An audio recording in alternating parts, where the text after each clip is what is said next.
کچھ دیر بعد وہ ڈلتی عمر کے ہسپانوی مرد سے مخاطب تھی جو پارکنگ لاٹ سے گاڑی باہر نکال رہا تھا۔ 20 بکس۔ جواب دینے سے پہلے سوچو کہ اس سے کم میں تم کیا خرید سکتے ہو۔ شاید چند ہاٹ ڈاگ۔ کھڑکی سے اندر جھانکتے ہوئے اس نے مسکرانے کی کوشش کی لیکن کامیاب نہیں ہوئی۔ وہ خاموش رہا تھا اور ہاتھ ہلا کر اسے جانے کا اشارہ کیا۔ 15۔ اس نے ایک اور کوشش کر دیکھی۔ اگر تم دنیا کی آخری عورت ہو تو بھی میرا جواب نہ میں ہوگا۔ تم نے اپنی شکل دیکھی ہے؟ تم عورت نہیں عفریت ہو۔ اس پر گویا کسی نے تیزاب انڈیل دیا ہو۔ اس کی گھبراہٹ خوف میں بدل رہی تھی۔ گنجے جرمن اور اس کے ایشیائی ساتھی کے پاس جاتے ہوئے اس کی ٹانگیں کپ کپا رہی تھیں۔ 10 بکس تم دونوں کے۔ ہیشلش فراڈز۔ جرمن نے اس کے منہ پر تھوک دیا۔ اس نے کیا کہا ہے؟ اپنا چہرہ رگڑتے ہوئے وہ چلائی تھی۔ وہی جو تم ہو، ایشیائی نے سرد مہری سے جواب دیا۔ ڈراؤنا چہرہ۔ اسے سانس لینے میں دشواری محسوس ہو رہی تھی۔ کوئی اس کے کانوں میں ناقوس بجا رہا تھا۔ ہیشلش فراڈز، ڈراؤنا چہرہ، عفریت۔ وہ بھاگتے ہوئے سڑک کے پرلے کنارے پہنچی اور لوگوں کے چہروں کو کھوجنے لگی۔ وہاں ہر نسل، ہر رنگ اور ہر عمر کے مرد تھے مگر اسے ایک بدصورت مرد کی تلاش تھی جس کی شکل اتنی گھناؤنی ہو کہ کوئی عورت پیار کرنا تو کجا ایک نظر ڈالنا بھی گوارا نہ کرتی ہو۔ پھر وہ اسے مل گیا تھا۔ وہ ایک سیاہ فام تھا جس کا ہونٹ نصف سے زائد کٹا ہوا تھا اور اوپری جبڑے کے پیلے دانت دکھائی دیتے تھے۔ اس پر پہلی نظر پڑتے ہی اس کے بدن میں ایک پھریری دوڑ گئی تھی۔ وہ گفٹ شاپ کے دروازے میں کھڑا ونڈ چائمز کو اپنے بھدے ہاتھوں سے دھیرے دھیرے چھیڑ رہا تھا۔ رات کے اس پہر بھی اس نے سیاہ چشمے لگا رکھے تھے۔ تمہارے لیے صرف 5 بکس۔ حروف اس کے تالو سے چمٹ گئے تھے۔ وہ اسے دیکھ کر مسکرایا یا شاید اسے وہم ہوا تھا۔ اس کٹے ہوئے ہونٹ نے ایک ابدی مسکراہٹ اس کے چہرے پر چسپاں کر رکھی تھی۔ ایک بات ایمانداری سے بتاؤں؟ اس نے سانس روک لیا تھا۔ میں نے اتنا خوفناک چہرہ اپنی پوری زندگی میں نہیں دیکھا۔ وہ دوبارہ ونڈ چائم سے کھیلنے لگا تھا۔ وہ کسی کافکائی کابوس میں مبتلا تھی اور اس بھیانک خواب کا کوئی اختتام نہ تھا۔ وہ پاگلوں کی طرح بھاگ کر کاؤنٹر پر پہنچی اور سیلز گرل کا بازو دونوں ہاتھوں میں جکڑ کر چلانے لگی۔ مجھے دیکھو، کیا میں بدصورت ہوں؟ دیکھو میرا چہرہ، کیا تمہیں مجھ سے خوف آ رہا ہے؟ دفع ہو جاؤ باؤلی کتیا۔ وہ اس سے اپنا بازو چھڑانے کے لیے جدوجہد کرنے لگی۔ شراب پینے سے پہلے خود کو کمرے میں بند کر لیا کرو۔ اس شہر کا سب سے بدصورت مرد مجھے کہتا ہے، اسے دیکھو، کیا وہ اس قابل ہے کہ کوئی عورت اس کے قریب جائے؟ وہ مجھے بدصورت کہتا ہے؟ یہ واہیات مذاق کرنے کے لیے تمہیں میں ہی ملی ہوں؟ اسے لگا جیسے اس کا نچلا دڑ مفلوج ہو گیا ہو۔ وہ گھٹنوں کے بل فرش پر ڈھہ گئی تھی۔ اس کا پورا بدن یوں لرزتا تھا جیسے آندھی کی زد میں آیا ہوا خشک گھاس کا تنکا۔ اس صبح کا آغاز بھی دوسری تمام صبحوں کی طرح ہوا تھا۔ آج بھی اس کی آنکھ الارم کے شور کی بجائے اس ملائم آواز سے کھلی تھی جو روز اس کے کانوں کی لوؤں کو بوسے دے کر اسے نرمی سے جگاتی تھی۔ 24 robbers came back at my door۔ وہ دیوانی بڑھیا روزانہ اس وقت بچوں کی ایک جمپ روپ رائم گنگناتے ہوئے کھڑکی کے قریب سے گزرتی تھی۔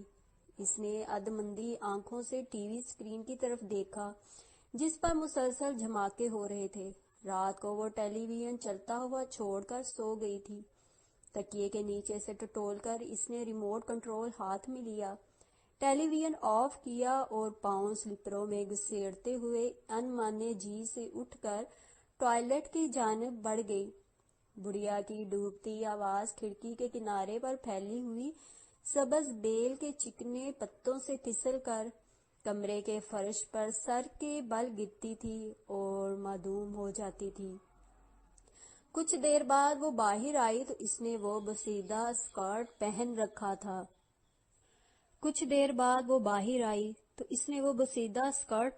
تھا جس کا رنگ مسلسل دھلائی اور ہٹیلے دبوں کے باعث ایسا ہو چکا تھا کہ کوئی بھی اس کی اصل رنگت کے بارے میں یقین سے کچھ نہیں کہہ سکتا تھا۔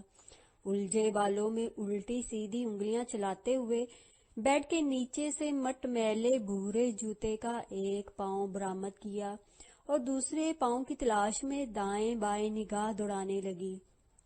وہ ڈسٹ بن میں پرانے اخباروں کے پلندے تلے ٹھنسا ہوا ملا تھا۔ بائیں پنڈلی کے گرد جوتے کا اسٹریپ لپیٹتے ہوئے اس نے ایک نظر ریسٹ واچ کو دیکھا تھا۔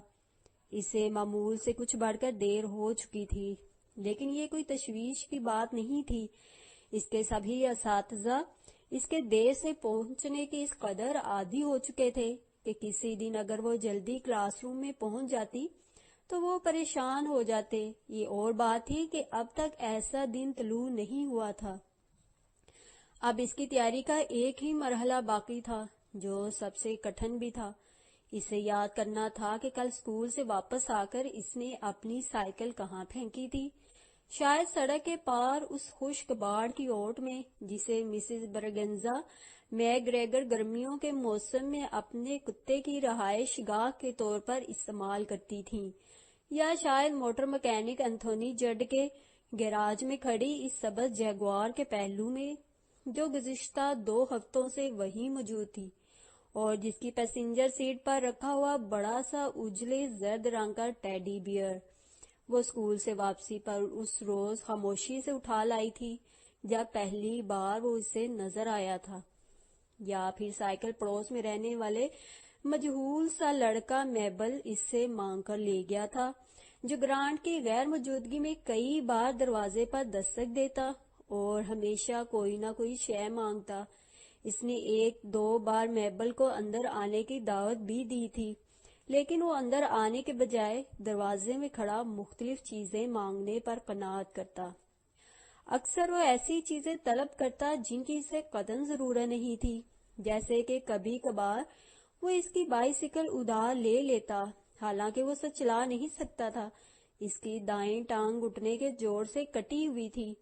میبل کے بارے میں سوچتی ہوئی وہ اس کمرے کے دروازے تک پہنچ گئی تھی جس میں وہ سوائے اشد ضرورت کے کبھی داخل نہیں ہوتی تھی، اور اس وقت بھی ایک ضرورت اسے یہاں تک لائی تھی۔ دروازے پر دباؤ ڈالنے سے وہ چرچراہٹ کی آواز کے ساتھ کھل گیا تھا۔ گرانٹ کبھی بھی سوتے ہوئے دروازے کو اندر سے لاک نہیں کرتا تھا۔ وہ فرش پر اوندا لیٹا تھا اور اس کے چاروں طرف خاکستری قالین پر سگریٹوں کے ادھ جلے ٹوٹے، ایک ٹوٹی ہوئی بوتل کا کانچ اور بے شمار کاغذ، کچھ ادھ لکھے، کچھ بالکل کورے مسلے ہوئے کاغذ بکھرے پڑے تھے۔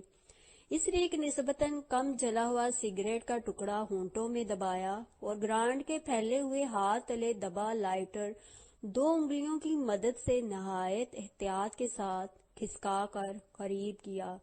وہ فرش پر گھٹنے ٹکا کر چند لمحے کڑوا دھواں حلق سے نیچے دھکیلتی رہی تھی، پھر اس نے بجھے ہوئے آتش دان کے قریب پڑی ہوئی واڈکا کی بوتل اٹھائی تھی جس میں چند گھونٹ باقی تھے۔ ایک جرعہ، ایک سانس اور حلق سے معدے تک دہکتی ہوئی تلخی۔ خالی بوتل واپس اسی جگہ رکھ کر سگریٹ کا ٹکڑا آتش دان کی بجھی ہوئی راکھ میں اچھالا اور گربا پائی سے چل کر باہر آ گئی۔ گرانٹ اب تک ویسے ہی بے سدھ پڑا تھا۔ سڑک کے کنارے مگنولیا کے پیڑ سے ٹیک لگائے میبل اور سائیکل دونوں موجود تھے۔ میبل اس پر نگاہ پڑتے ہی بانچھیں پھیلا کر ہنسنے لگا تھا۔ اس کی آنکھوں میں کیچ بھری تھی اور موٹے ہونٹوں پر سفید پپڑیاں تھیں۔ شاید وہ بستر سے نکلتے ہی اس کا انتظار کرنے یہاں آ گیا تھا۔ وہ قریب پہنچی تو اس نے پہلے سے پھیلے ہوئے ہونٹوں کو کچھ اور پھیلا دیا۔ گرانٹ کی عجلت بھری پکار پر وہ رک کر مڑی تھی۔ وہ سوجن زدہ آنکھوں، سرخ ناک اور ننگے پیروں کے ساتھ ہاتھ میں ایک لفافہ اور کچھ ریزگاری کے لیے تیز تیز قدم اٹھاتا اس کی طرف آ رہا تھا۔ اسکول سے واپسی پر پوسٹ آفس چلی جانا۔ لفافہ اسے تھماتے ہوئے گرانٹ کی انگلیاں اس کی ہتھیلی سے مس ہوئی تھیں۔ گرانٹ کا ہاتھ حرارت سے جھلس رہا تھا۔ لاپرواہی مت کرنا، تم اکثر بھول جاتی ہو۔ وہ خاموشی سے اس کے پاؤں کے انگوٹھے سے رستے خون کو دیکھ رہی تھی۔ شاید کانچ کا کوئی ٹکڑا اسے چبھ گیا تھا۔ گروسری اسٹور سے کچھ تازہ سبزیاں، اوکرا، پارسنپ، اور اس پر کھانسی کا دورہ پڑ گیا۔ وہ پچھلے چند ہفتوں سے اسے ایسے ہی کھانستے، بلغم تھوکتے، بخار میں جلتے دیکھ رہی تھی۔ ہر دم اس کے ماتھے اور اوپری ہونٹ پر پسینے کی ننھی ننھی بوندیں چمکتی دکھائی دیتی اور چہرہ کسی اندیکھی آگ کی حدت سے دہکتا رہتا۔ اس نے سائیکل پر سوار ہو کر پیڈل پہ پاؤں دھرا اور کھانستا ہوا گرانٹ بولا، رہنے دو، سبزیاں تم مت لانا، پر اسکول سے پہلے پوسٹ آفس چلی جانا، چند منٹ لگیں گے، بعد میں تمہیں یاد رہے یا نہیں۔ جاتے ہوئے اس کی توجہ میبل کی جانب منعطف ہوئی تھی۔ وہ اب تک مسکرا رہا تھا۔ اس کے بے ڈب مگر سفید دانت بدے ہونٹوں سے جھانک رہے تھے۔ صنوبر کے دیو قامت درختوں کی آخری پھنکتیں سرمئی بادلوں میں مدغم تھیں۔ سرد ہوا میں پیڑوں کی سبز خوشبو گھلی تھی اور سنگلاخ سڑک بل کھاتی ہوئی دور تک چلی گئی تھی۔ اس نے تیزی سے پیڈل چلاتے ہوئے لفافے کو ایک نظر دیکھا تھا۔ اس پر سرخ روشنائی سے لکھا ہوا وہ مانوس پتہ موجود تھا جو اب اسے زبانی یاد ہو چکا تھا۔ اس لفافے کے اندر کیا تھا، اس بارے میں اسے کوئی تجسس نہ تھا۔ پڑھے بغیر بھی وہ جانتی تھی۔ خط میں لکھی گئی ہر ایک بات، ایک ایک حرف سے وہ آشنا تھی۔ اسے یہ بھی معلوم تھا کہ ہر خط میں ایک پھول بھی ہوتا تھا، ہر بار مختلف رنگ اور مختلف قسم کا پھول۔ جب وہ اس تراہے پر پہنچی جہاں سے ایک سڑک پوسٹ آفس کی جانب جاتی تھی تو اس نے ہینڈل چھوڑ کر دونوں باہیں فضا میں پھیلا دی۔ لفافہ اس کی 2 انگلیوں میں اٹکا ہوا تھا۔ پھر ایک طویل سانس لیتے ہوئے اس نے انگلیاں کھول دی اور لفافے کو ہوا کے سپرد کر دیا تھا۔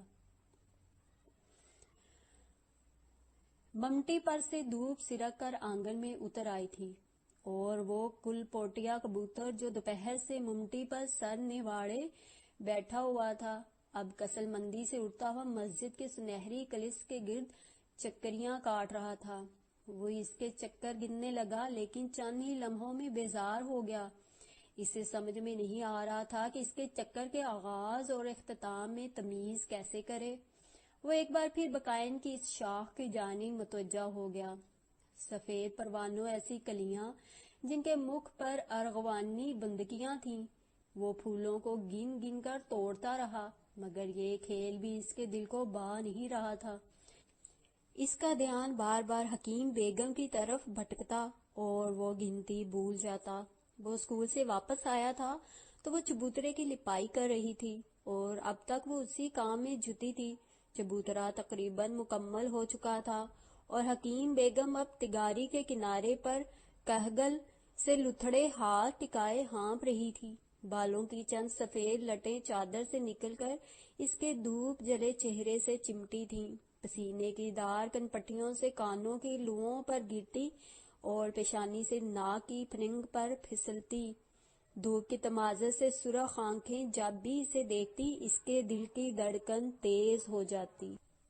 کہیں بیجی کو پتہ نہ چل جائے۔ اسے بقائن کے شگوفوں کی گنتی بھول جاتی۔ اس کا دل اتنی اونچی آواز میں دھڑک رہا تھا کہ اسے پورا یقین تھا اگر وہ حکیم بیگم کے قریب سے ایک دفعہ بھی گزر گیا تو وہ آواز اسے سنائی دے جائے گی۔ اس نے بقائن کی شاخ کو دور اچھال کر مسجد کے گنبد کو دیکھا۔ اب وہ کبوتر وہاں نہیں تھا۔ سنہری کلش دھوپ میں ایسے چمکتا کہ اس پر نظر ٹکانا مشکل تھا۔ اس کے بستے میں پڑا ہوا وہ قلم بھی تو ایسا ہی سنہرا اور اتنا ہی چمکیلا تھا۔ اس کا دل اتنی شدت سے دھڑکا کہ بے اختیار گھبرا کر اس نے دونوں ہاتھ سینے پر زور سے باندھ لیے۔ حکیم بیگم ہاتھ میں بدنہ لیے آب گیر پر چہرہ جھکائے پانی کے چھپاکوں سے بالوں اور پیشانی پر لگی مٹی دھو رہی تھی۔ اس کی چادر اور قمیض کی آستینوں پر بھی کیچڑ لگی تھی۔ کاکا